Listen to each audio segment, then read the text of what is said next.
शंकर शिक्षायतन वैदिक शोध संस्थान के द्वारा ये जो महनीय कार्य हो रहा है, जो अभी बिल्कुल राष्ट्रहित में है, क्योंकि भारतवर्ष का सीमा निर्धारण करने के लिए हमारे पास जो प्रमाण है, वो प्रमाण हम जब आदरणीय ओझा जी के ग्रंथ को पढ़ेंगे और उन्होंने जो अकाट्य प्रमाण 14 प्रमाणों से सिद्ध किया है, तो ये बिल्कुल सराहनीय है। आज जो हम भारत का इतिहास लेखन पुनर्लेखन करने के लिए बीड़ा उठाए हैं और उसमें बहुत सहायक सिद्ध होगा। अब भारतवर्ष जो हमारे सामने है, वो अत्यंत संकुचित रूप में है। उसका जो विशालकाय रूप था, वो रूप जो है हमारे सामने अभी क्षीयमाण हो रहा है।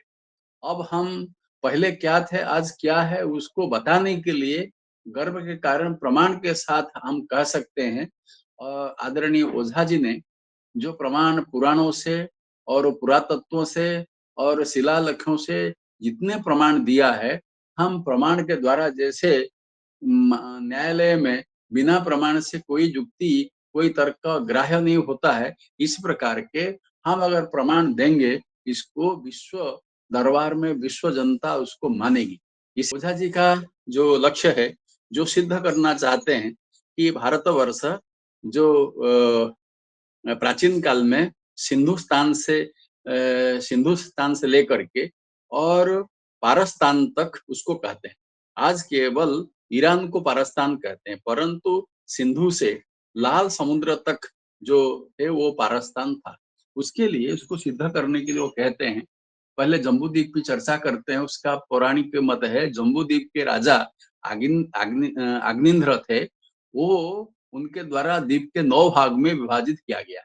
नाभि को, उनके एक पुत्र है नाभि, नाभि को दक्षिण भाग दिया गया, जो उसका आधिपत्य उनने स्थापन किया। नाभि के पुत्र ऋषभ के पुत्र भरत हुए, वो जिसके नाम से वो भारतवर्ष हुआ।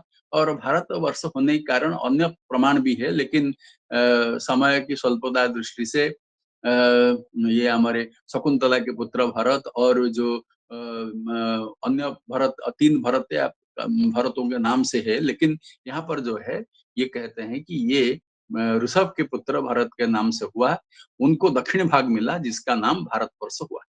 और अनयोरस्ति विभाजक ऐसा नद, वो सिंधु रीति विद्यात, पूर्व दिशा में समुद्र तट पर जो फारसोमा नामक देश है, वो प्राचीन काल में भारत की पूर्व सीमा थी।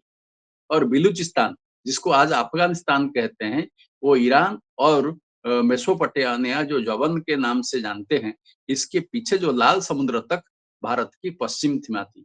और चीन समुद्र से लाल समुद्र तक भारत की सीमा है। ये 14 प्रमाणों से इसको सिद्ध करेंगे। इतना अकाट्य प्रमाण है और सब शास्त्रों से लिए।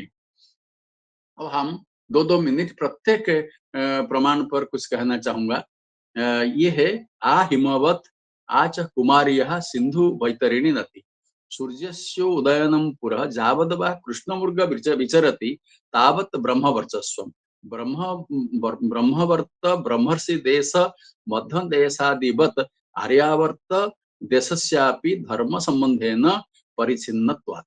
ये प्रमाण देते हैं। उसका सारांश है कि हिमालय से कन्याकुमारी तक वैतरणी नदी थी। आज वैतरणी नदी संकुचित है, जिसको हम जानते हैं कि वो निकल करके उड़ीसा हो करके जा करके बंगाल की खाड़ी में पड़ी है, लेकिन ये जो वैतरणी कहते हैं वो व्यापक है, वो कन्याकुमारी तक थी। प्राचीन काल में भारत और सिंधुस्तान और पश्चिमी पारस्तान देश था। इसको हम चर्चा कर चुके हैं। और आगे कहते हैं पूर्वी भारत के लिए आर्यावर्त और पश्चिम भारत के लिए आर्यायन कहते हैं। प्राचीन आर्य जो हम कहते हैं, इसको ओझा जी सिद्ध करते हैं कि ओरियंस हिंद महासागर से लेकर के ओराल और कैस्पियन समुद्र तक दक्षिण में जो भी देश है, वो आर्यों की निवास स्थली थी। ये मानना ये हमको मानना पड़ेगा। और एक कथा उसमें प्रथम पर्याय में कहते हैं कि ऋषि थे, उनका दोहित्र जरथुष्ट्र ने ब्राह्मण से द्वेष करता था। ब्राह्मण की इसलिए ब्राह्मण की लिपि जो ब्राह्मी थी, उसके विपरीत लिपि वो खरोष्ठी लिपि बताई। इंद्र का उनने परित्याग करने के कारण वरुण की उपासना की। तो इस प्रकार के इंद्र और वरुण संप्रदाय हो गया। और आहुर जैसे हमारे ग्रंथ में हम इंद्र को वरुण को अहुरमज़दा कहते हैं। इसी प्रकार के ये असुर धर्म का प्रसार होने लगा और उसके लिए वो शब्द आया मग। मग मतलब मागा, ब्राह्मण मार्ग मार्ग पर नहीं जाना है, इसीलिए ये शाक द्वितीय ब्राह्मण मग कहलाए। और रुद्राश्व के वंशज जरथुषादि असुरों द्वारा ओरियस्थ नाम से प्रसिद्ध जो देश था उसी के बन गए। इस अतः पश्चिम भारत आर्यों की निवास भूमि है, इन प्रमाणों से सिद्ध करते हैं। इस प्रसंग में वो सरोज नदी का भी प्रसंग लाते हैं। सरोज नदी के दक्षिण प्रांत को प्राचीन आर्य के द्वारा एरियाना शब्द से कहते हैं। एरियाना प्रांत के पूर्व सुलेमान पर्वत से पश्चिम भाग आर्यों का निवास भूमि है। इस कारण से उनके इसको अनार्यों द्वारा इस हमारे भारतवर्ष को इंडिया कहा गया। तो इंडिया नाम उससे पड़ा एरियाना से। इंद्र ने सरोज के पार रहने वाले अर्ण और चित्ररथ को मार डाला। ये ऋग्वेद में चतुर्थ मंडल में प्रसंग आता है। ये हो गया प्रथम प्रमाण में, ये देते हैं 14 प्रमाण इस प्रकार देंगे। और द्वितीय प्रमाण में वो नंदी दमला प्रसंग देते हैं। सारे संस्कृत वाले इस प्रसंग को जानते हैं कि विश्वामित्र कैसे वशिष्ठ के आश्रम में पहुंचे और विश्वामित्र राजर्षि थे। तो नंदिनी को देखते हुए वो उनको उनकी सेवा को देखते हुए उनको अपहरण करना चाहे। ये पुराण में आता है। लेकिन ओझा जी इसी को लेकर के बहुत सारे तथ्यों को इकट्ठी किया है। तो कान्यकुब्ज के राजा वशिष्ठ ऋषि नंदिनी का अपहरण करने के लिए चाहा। वशिष्ठ ने वरुण की सहायता मांगी। वरुण बाल्हिक देश का राजा था, वो जो सात सात समुद्र के स्वामी एवं पारस्तान के स्वामी था। पारस्तान के निवासी पंचगण थे, पल्लव और पारद, यवन, शक और कंभोज। एवं ये जो नंदिनी के ये लोग सब कंबोज एवं दर्द, ये लोग नंदिनी के खुरों को धारण करके श्रद्धा पूर्वक पूजा की। विश्वामित्र की सेना नष्ट हुई और खुर धारण करने के लिए ये जो राष्ट्र संघ है, ये इन लोगों का नाम खुर्दस्तान बन गया। जो अभी उसका खुरास्तान खुरासान अभी कहा जाता है। वो हिंगूपुर से मक्के मतलब मक्का पर्यंत जो खुरासान है, ये बाबर से इसका उल्लेख किया जा सकता है, ये कहा जाए ना। मतलब कितना व्यापक हमारा भारतवर्ष था। और ओझा जी ने बताने के लिए प्रयत्न कर रहे हैं। सिंधु नदी के आगे भूमध्य सागर के पूर्व राष्ट्र संघ ईरान है। और आर्यायणता, ईरायणता और अरणता आर्यों के शत्रु का निवास स्थान है, इसलिए अरण का नाम है शत्रु। ये सब आर्यों के शत्रु थे। ओरियंस और पारस्तान, खुरास्तान, ईरान देशवाचक वाचक होते हुए भी प्रांतवाची बन गया है और हिरात ही कहा गया है।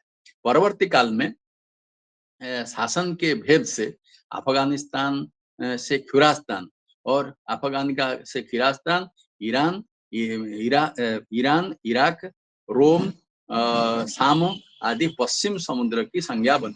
असुर जाति के लोग सीरिया, इराक की कैलेडिया और मेसोपोटामिया में रहते थे। कैस्पियन सी के अग्निकोण और खुरासान प्रांत है। अग्निकोण में खुरासान प्रांत है। दक्षिण में इराक एवं उसके भी दक्षिण में सीरिया है। तो इस तर्क का सारांश है, सिंधु नदी के पश्चिम भाग में यद्यपि उसका शासन भेद में पृथक अभी दिखाई देता है, वस्तुतः ये भारत देश के अंतर्गत व उसके सीमा में था। उसके बाद अब संक्षेप में कहते हैं तृतीय और चतुर्थ को मिलाकर कहते हैं हम। चतुर्थ आसुर धर्म के अर्थात जरथुस्र देवराज इंद्र के निंदक था। देवता को शक्तिहीन थे, इसीलिए ये लोग सुरास्म कहा जाते हैं। असुर शक्तिमान थे, इसलिए वो असु प्राणवाचक बन गया और सोम रस के प्रति स्पर्धा बनी। वरुणों द्वारा सोमरस का निर्माण कराया गया।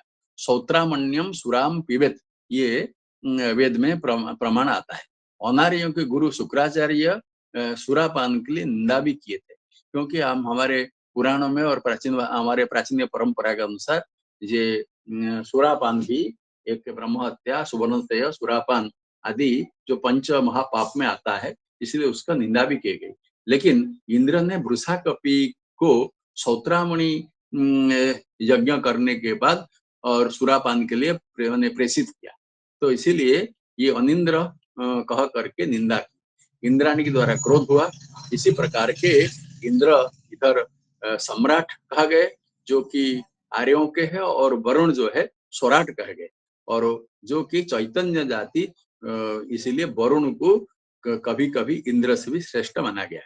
इंद्र असुर कन्या के गर्भ से उत्पन्न है, ये भी बताया गया, और उनकी पत्नी पुलोमा भी पुलोम राक्षस की पुत्री थी। वृषाकप और इंद्र दोनों मिलकर सुरापान किए एवं दोनों का कलह हुआ। उसमें क्या बाद वैज्ञानिक युद्ध चला, मैं संक्षेप में बोल रहा हूँ। अग्नि एवं अष्टवसु, इंद्र सोम रुद्र, वरुण आदित्य एवं बृहस्पति और वैश्वदेव, ब्राह्मण के द्वारा देवेंद्र का महत्व स्थापित किया गया, और द्यावा पृथ्वी अंतरिक्ष के हित के लिए वरुण द्वारा भी वृष्टि में सहायता हुई। इंद्र और वरुणों की समानता स्थापित हुई। जरथ्रोस नाम का असुर एवं बालिक देश, अभी ये कथा कहने के बाद अभी वो इतिहास तत्व गाते हैं। जरथ्रोस नाम का असुर वो बल्लिक देश के निवास था, वो ब्राह्मण जाति का था।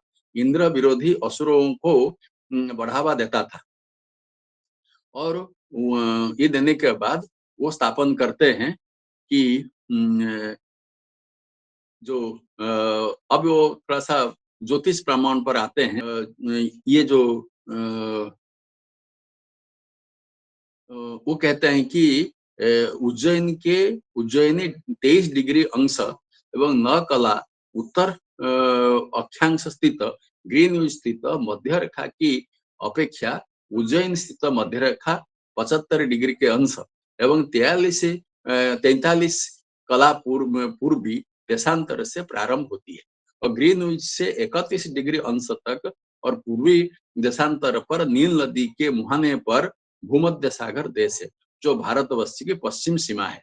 और मध्य रेखा के पूर्व 45 अंश प्रशांत महासागर, जो फार्मोसा प्रदेश है, और यही प्रशांत महासागर भारत देश की पूर्वी सीमा सिद्ध होती है। इस दोनों प्रमाणों से वो सिद्ध करते हैं।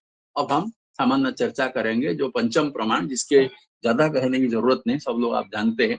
उत्तरेण समुद्रस्य हिमाद्रेश्च दक्षिणे वर्षम यत भारतम नाम भारती यत्र सन्ति।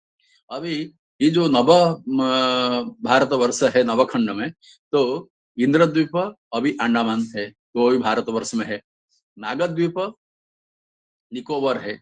सौम्य द्वीप अभी जो जावा सुमात्रा बाली द्वीप है, जो अभी इंडोनेशिया में है। गांधर्व जावा द्वीप है, जिसको हम अभी मोरक्को कहेंगे। वारुण जो है वो बर्नियो है, आजकल वो आइलैंड जो है मलेशिया के आसपास है।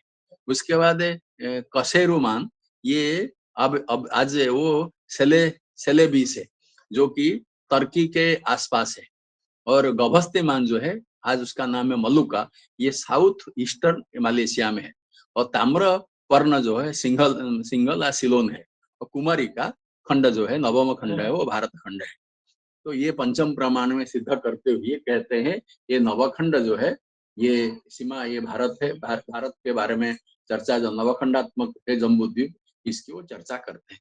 षष्ठ प्रमाण में वो कहते हैं कि आज के जो अफगानिस्तान है, वो पूर्व में गांधार था, और आप देखें गांधारी भी वहां से आकर के धृतराष्ट्र की पत्नी बनी थी। और पश्चिम भारत में गांधार और मद्र को गिनते हैं। भारत के पूर्व भरत के पुत्र तक्ष और पुष्कर, ये दोनों ने तक्षशिला और पुष्करावती बनाया, और पुष्करावती को राजधानी बनाया। और काबुल के समीप वायव्य कोण में बामियाना प्रांत है। प्राचीन काल के राजा, वहां के राजा प्राचीन काल में वैदिक थे, और आर्य धर्म से पतित असुर धर्मी पंचगण जिसकी चर्चा हम पहले कर चुके हैं, ये अयोध्यापति सगर के बाद प्रसिद्ध हुए और ये गांधार कंबोज आदि भारतीय भुवन कोश में भारतीय हाँ, ये भुवन कोश में भी ये इन इन भुवन कोश में इन सबका वर्णन आता है। ये षष्ठ प्रमाण से भारतवर्ष के सीमा को सिद्ध करते हैं।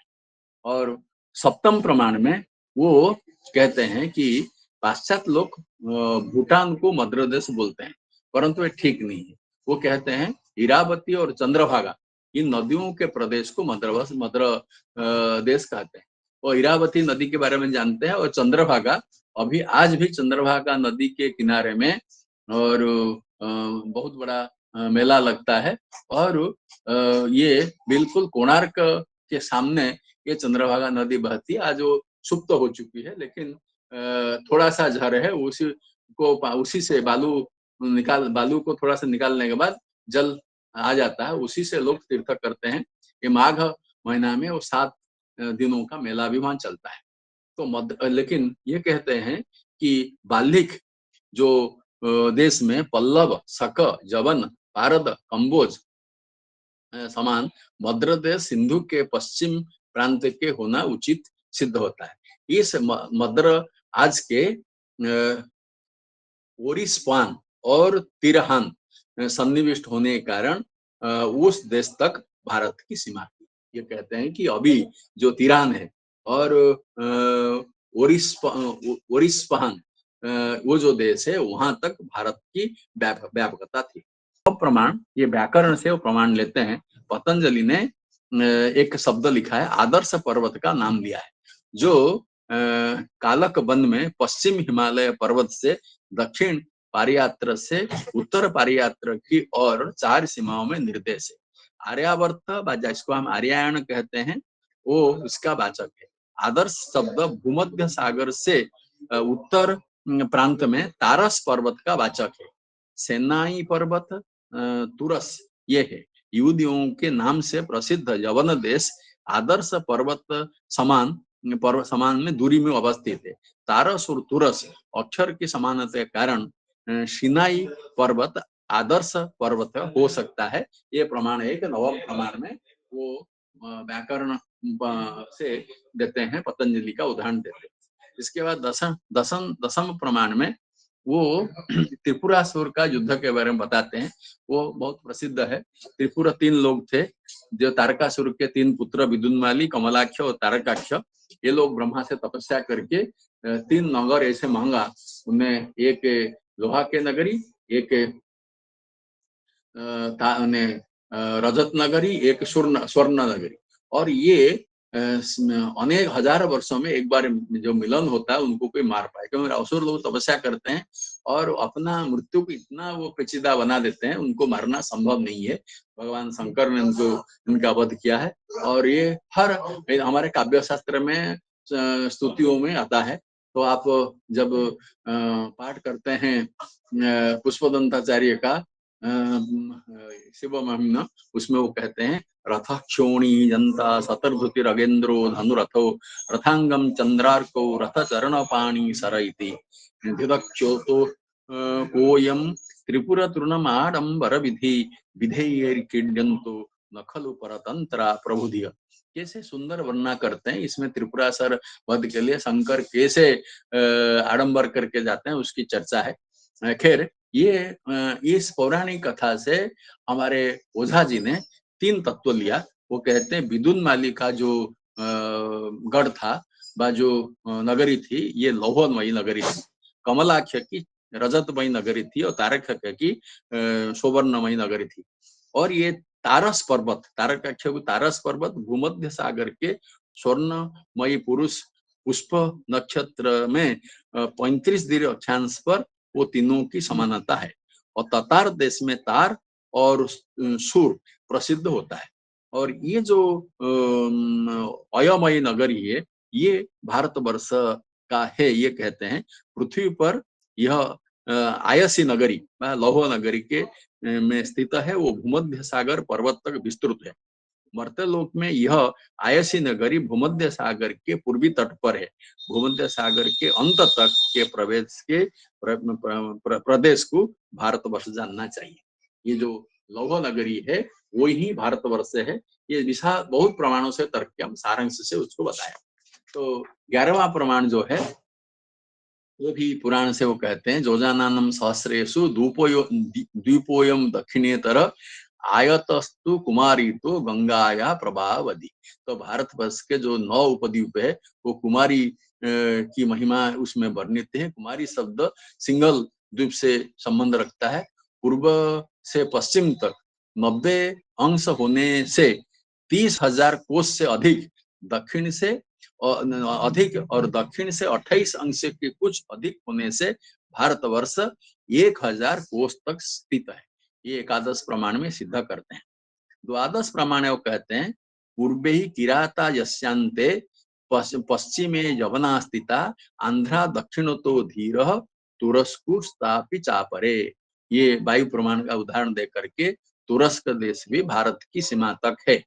तुर्किस्तान जिसको हम तुरान, तातार, तारतर, टाटरी इनके नाम से जानते हैं, और पूर्व तुरस्क चीन के अंतर्गत है। पश्चिम तुरस्क पश्चिमी भारत की उत्तरी सीमा में है। इस प्रकार सिंधुस्तान पारस्तान के रूप में भारत के 2 भाग है। ये सिद्ध करते हैं। और उसके बाद त्रयोदश प्रमाण वो कहते हैं, एतत्तु भारतम वर्षम चतुसंस्थान संस्थितम दक्षिणा परतो यस्य पूर्वेण च महोदधि हिमवान उत्तरेणस्य कार्मुकस्य यथा गुणः। कितना सुंदर ये मार्कंडेय पुराण के ये भारत वर्ष के पूरा छवि को आंक दिया। वो कहते हैं जो हमारे हिमालय है वो कहते हैं वो धनुष के आकार, धनुष के प्रत्यांचा के समान है, और इसके पूर्व समुद्र से लेकर के पश्चिम समुद्र पर्यंत को हम आर्यावर्त कहते हैं। इसको मनु भी मानते हैं।